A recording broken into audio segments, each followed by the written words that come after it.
sebelum kita ke pemeriksaan fisik ya, alat-alat yang pertama kita ini ya apa namanya memberitahu pasien bahwa kita akan melakukan pemeriksaan fisik. Kemudian kita mendekatkan alat-alat yang didekatkan, yang disiapkan secara ergonomis.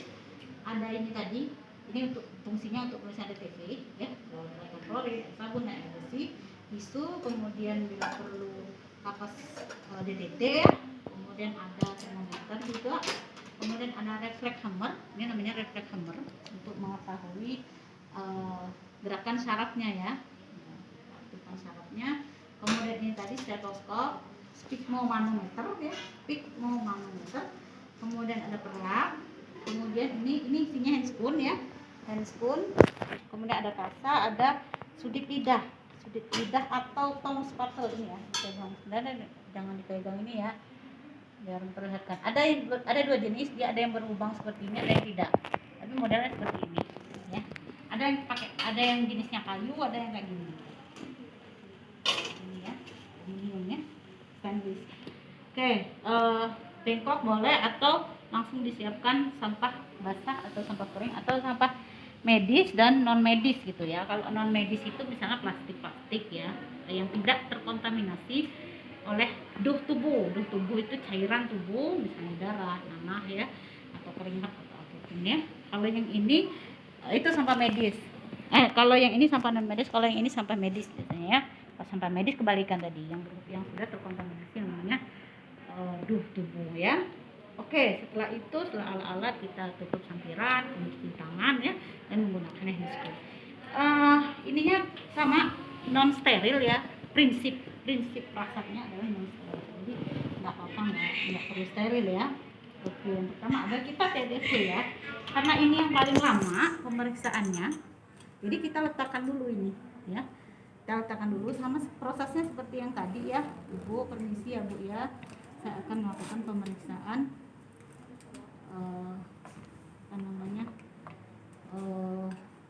suhu ya. Nah, untuk pemakaian suhu rektal, ibunya kita posisi, kalau ini aksila kan supine ya, supine atau telentang ya.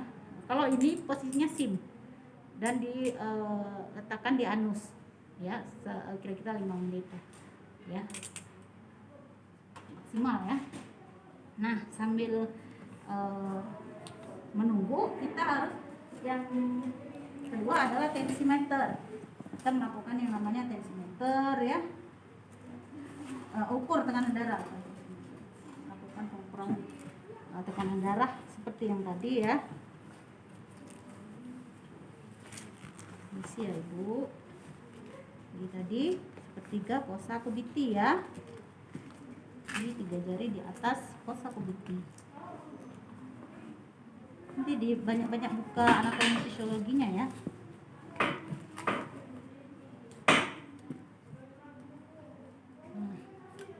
Dicek ya, sudah selesai. Kemudian kita ke nadi ya, dan boleh langsung berkomunikasi. Ibu tensinya normal Bu, alhamdulillah ya Bu ya. Sehat terus ya Bu. Kita lanjutkan ke pemeriksaan nadi Bu ya. Kita periksa nadi tadi 1 menit ya. Terus kita lanjutkan dengan pemeriksaan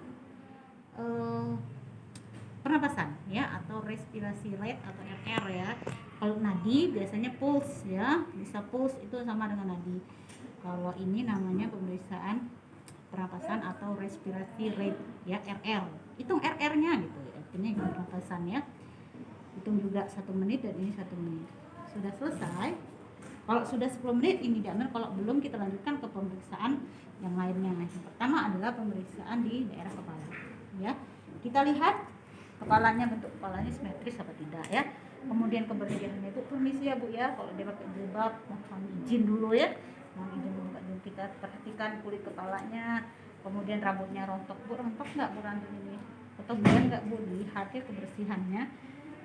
Kemudian ke kepala sudah selesai, adakah kebersihan tadi ya. Kemudian kita ke wajah ya, wajah secara umum kita lihat warna kulit ya, pucat atau tidak, ekspresi ibunya seperti apa. Kemudian ke mata simetris atau tidak ya, simetris atau tidak. Kemudian adakah tanda-tanda infeksi pada pengeluaran cairan nanah atau ini ya di matanya, kebersihan ya. Kemudian kita tes matanya, ibunya disuruh menoleh ke atas ya, menoleh ke atas, Bu, tarik ke atas, sedangkan tangan kita yang bawah ini menekan ke bawah ya, Bu, noleh ke atas Bu ya. Nah, kita melihat dua pemeriksaan. Pertama skleranya, sklera itu yang putih, apakah ikteres itu kuning ya, atau kuning atau tidak. Bagusnya kan tidak ikteres ya. Kemudian kedua adalah sekalian kita periksa namanya konjungtivanya, merah muda ataupun pucat. Itu menandakan pasiennya kekurangan darah atau tidak ya, kurang darah anemia atau tidak. Kemudian ada penlight. Nah, misalnya ya, penlight kemarin sudah tahu ya, nanti kita ini penlightnya kayak senter kecil gitu. Kita lihat pupil ibunya ya, arah pupilnya melebar atau mengecil ketika bersentuhan dengan cahaya ya. Kemudian kita ke arah hidung ya, paling dekat hidung. Hidung boleh menggunakan tisu, boleh juga enggak ya. Misalnya pasiennya berminyak kan kita juga risih, pasiennya juga risih gitu di ini. Tapi kalau kita menggunakan tisu sama-sama kayak menjaga privasi pasien lah ya. Ibu permisi ya Bu ya, saya tekan sedikit ya daerah hidungnya. Sakit tidak Bu? Kalau seandainya sakit bilang ya. Kita lihat cek adakah yang pertama adalah inspeksi dulu ya. Inspeksi itu melihat. Nah, inspeksi, kemudian palpasi, meraba, auskultasi itu mendengar ya. Kemudian yang terakhir adalah perkusi. Perkusi itu mengetuk ya. Nah, yang pertama inspeksi dulu tadi, inspeksi dulu keadaan hidungnya simetris, kebersihannya seperti apa. Jadi harus menggunakan penlight tadi ya. Hidungnya. Ibu permisi ya Bu ya. Ya, dilihat. Kemudian baru kita palpasi, tekan sedikit. Ibu adakah sakit? Nah, kita sambil melihat apakah ada massa itu bengkak yang abnormal ya atau tidak normal. Kebersihan itu juga polip, adakah polip atau tidak. Kemudian perhatikan juga pernapasan ibunya.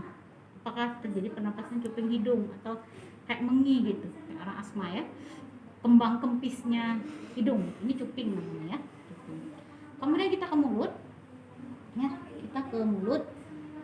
Ibunya perhatikan bibirnya yang pertama pucat apa tidak ya, bukan warna lipstiknya ya, tapi bibirnya pucat apa tidak. Kemudian baru ibunya kita suruh untuk membuka mulutnya. Nah, ini boleh menggunakan tong spatulin tadi ya. Ya, boleh kamu balurkan dengan kasa.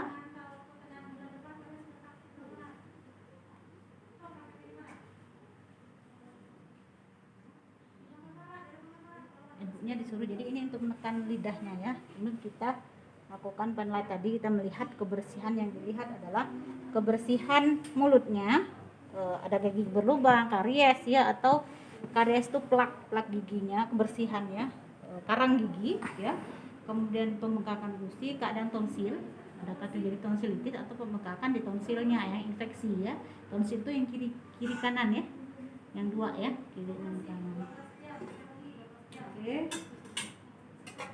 Kemudian kalau sudah selesai di mulut ya, keadaan gigi tadi, kemudian kita ke kuping atau telinganya, simetris apa tidak. Kemudian apakah ada pembengkakan ya, kita lihat dulu.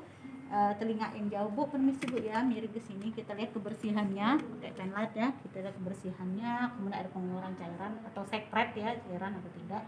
Sama yang sebelahnya juga kebersihan, apakah ada pengeluaran sekret atau tidak. Oke. Kemudian kita ke leher.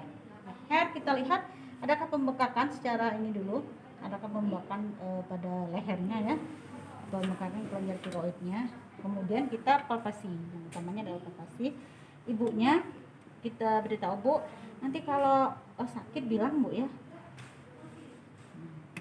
Ini dari dagu seperti ini, kemudian ke arah telinga, sambil kita lihat adakah pembengkakan yang tidak normal. Kemudian ke leher. Nah, terakhir Ibu coba menelan. Nah, kita melihat apakah ada pembesaran kelenjar tiroid ya, atau gondok ya yang bilang. Kalau dia ada gondok, dia kayak seperti tertahan. Karena ini kan kita tahan awalnya ya. Kalau dia ada pembengkakan kan semakin tertahan, air liur itu kan balik ke atas gitu. Sedangkan kalau yang normal walaupun ditekan lancar saja gitu, coba aja. Tapi kalau dia ada gondok tadi, udah ada pembengkakan, ketika kita ini ininya itu agak susah dia untuk menelannya, karena tadi makin kita sempitkan gitu ya. Nah, kemudian kita ini tadi itu fungsinya kita meraba. Yang pertama di sini adalah kelenjar limfenya, ya.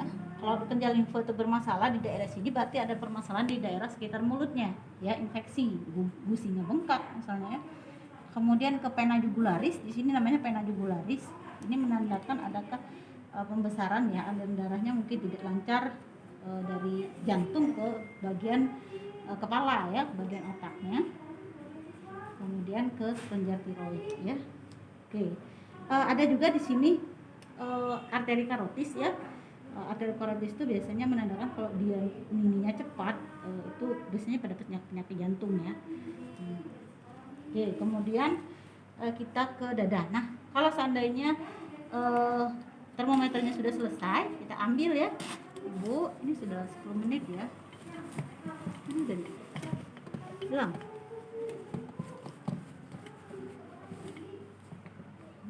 Ini jatuh ya.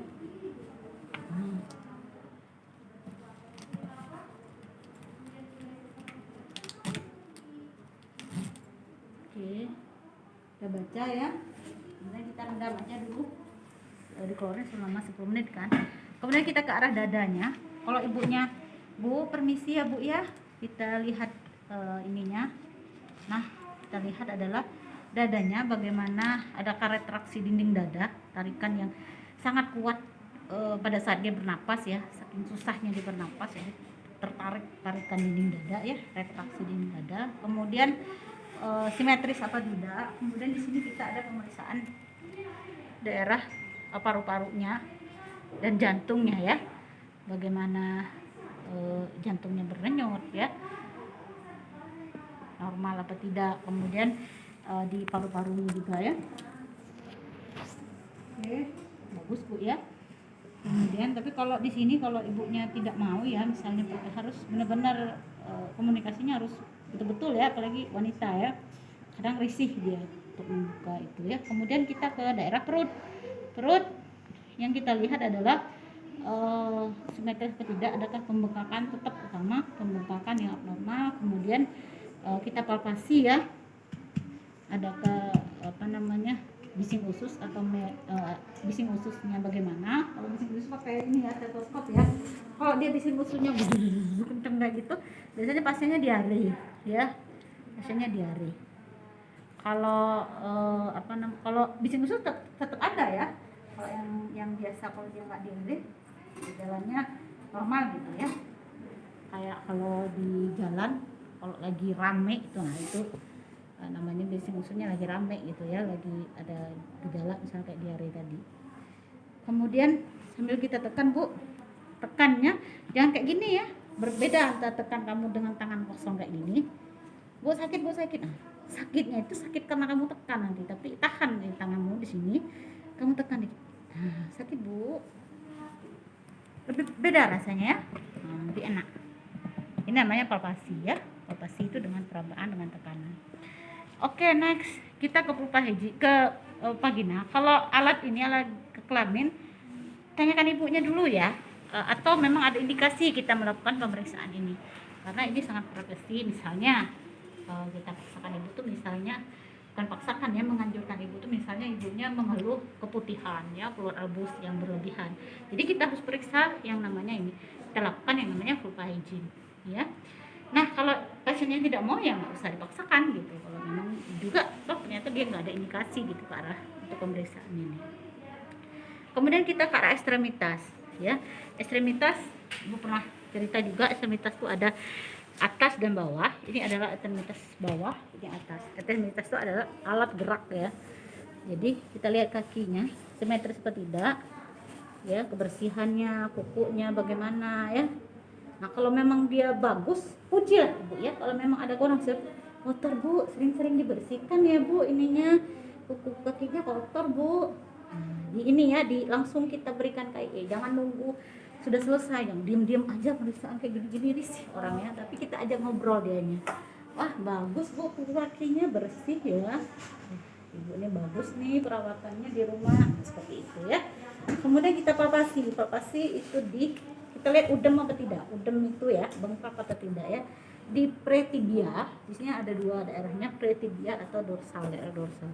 Pretibia itu, tibia itu adalah tulang kering, daerah tulang kering. Raba aja kaki sendiri ya, ini namanya tulang kering. Kalau di bawah namanya tulang betis. Nah, berarti sebelum, di daerah sininya, jangan di tulang keringnya, di daerah pinggir tulang keringnya. Nah, kita raba, kita tekan dulu, kemudian lepaskan. Kalau dia tidak kembali selama 3 detik, berarti ibunya udem. Atau di daerah dorsal di sini, ya, tekan saja sama 3 detik. Kalau tidak kembali, jadi masih bengkak gitu sampai kita ini, masih ada kayak cekungan gitu ketika kita ini sampai 3 detik nggak kembali seperti awal, berarti ibunya udem. Sama dengan kaki atau ekstremitas yang satu. Kemudian ke tangan sama simetris atau tidak. Kemudian lihat kebersihan kuku jarinya seperti apa ya, adakah sindaktili atau polidaktili ya, kayak kemarin kelebihan jarinya ya, lebih dari 5 kalau kuku. Kemudian kalau memang bagus ibunya disuruh ya. Kemudian kalau daerah punggung, ibunya kita harus duduk bersila ya, kita bersila, nggak bisa di itu ya. Kalau bersila itu pasiennya duduk bersila, kemudian ini pinggang ya, di sini ya, sini pinggang. Nah, kita tekan di atas pinggangnya, ini namanya batas lumbalis ya. Nah, sekitar daerah lumbalis itu di sini kita tekannya sama seperti tadi, Bu. Nah, kayak gini ya, kayak gini. Kalau yang di belakang tuh, nih tekannya di sini ya. Ini yang diletakkan di sini tadi, di sini ya. Nah, ini tekan nih. Pasiennya duduk di atas sini aja, tapi posisinya bersila. Ini tekan, sakit Bu, kiri juga. Ini untuk cek ginjal, tapi jangan terlalu kuat ya. Nah, untuk cek ginjal kalau ibunya merasa agak terlalu sakit gitu ya, bukan karena ini mau sakitnya, itu biasanya ada hubungannya dengan ginjal ya. Oke, sudah selesai. Kemudian kita ke refleks hammer. Refleks hammer itu pemeriksaannya, pasiennya suruh duduk dengan kakinya terjuntai ya, kakinya terjuntai, ibunya disuruh. Nah, kita akan periksanya di sini oleh kiri dan kanannya. Ini harus terjuntai ya. Nah, ini ya. Nah, dia ada kayak cekungan. Ah, tuh ya. Ini keraba saraf. Jadi ini cekungannya, di tengah-tengah sekitar cekungan.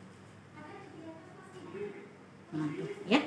Sama yang kiri dengan kanan. Ya, cara pemeriksaannya dari pinggir ya. Jangan kayak gini. Nanti kamu kotok gini kakinya nyodok ke kamu ya. Jadi harus pinggir ibunya. Ya. Oke, sudah selesai. Baru beritahu ibunya, boleh langsung ke IE ataupun dia nanti dipijak. Kita kemudian berpamitan kepada ibu. Alat yang harus dibersihkan, misalnya sampah-sampah tadi, kemudian ini tadi di air sabun, kemudian air bersih ya. Kemudian sudah lidah masukin ke dalam bak klorin 0,5% dan rendam selama 10 menit. Oke, itu saja. Rapikan pasien, rapikan alatnya. Assalamualaikum warahmatullahi wabarakatuh.